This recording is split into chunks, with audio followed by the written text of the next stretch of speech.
we were doing the same thing in a manual way. We're now using AI to do it. The difference is it's much more scalable.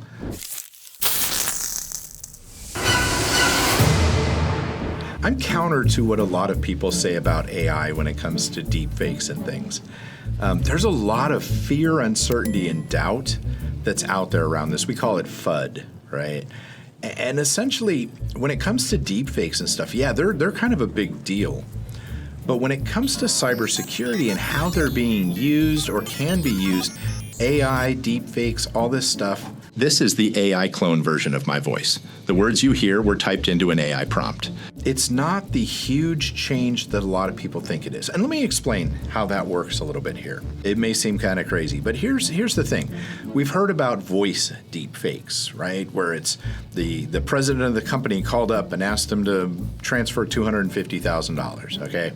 And they come back and they say, oh, that was a deepfake. But the fact is, I haven't really seen where it was confirmed to be a deepfake at this point. A lot of times the same things can be done by a voice actor or through software, changing pitch and things like that when it comes to the talking. So the same attacks that we have had using more traditional methods are now being made a little bit easier or maybe even a little bit better through deepfakes. But in the grand scheme of things, if you treat it the same way that you would some other scammer might be calling you, in other words, your CEO calls and says, I need you to transfer out a bunch of money, and that's something unusual. You kind of go, that's a little weird, right? Maybe instead of just transferring the money out, you call back on a known good number to their personal assistant or even them if it's something that's in your policy and say, sir, ma'am, I just want to confirm that that's right.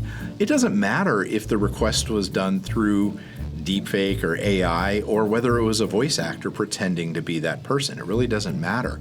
The same defense plays in. Now, when it comes to things like phishing, where I do think it's going to make a huge difference is in things like translations. Right? We've all gotten that email that you're like, I only understand about half of what you're saying here as you're trying to get me to send money, right? We've all gotten those. And there was actually services on the dark web that used to be able to take emails.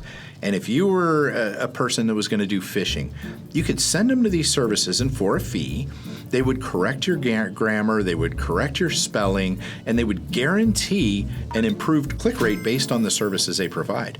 Well, now you just feed it into ChatGPT in your native language and say, translate this to American English. And it does a fantastic job doing it. So again, we were doing the same thing in a manual way. We're now using AI to do it.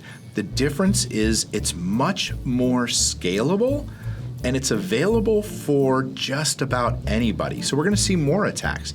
But either way, whether it comes in as an AI created message that says I'm a Nigerian prince and I have a bunch of money I need to get out of the country, or whether it comes in on one that's been typed out by hand, there's really no difference in those other than the fact that they can do it to more people quicker.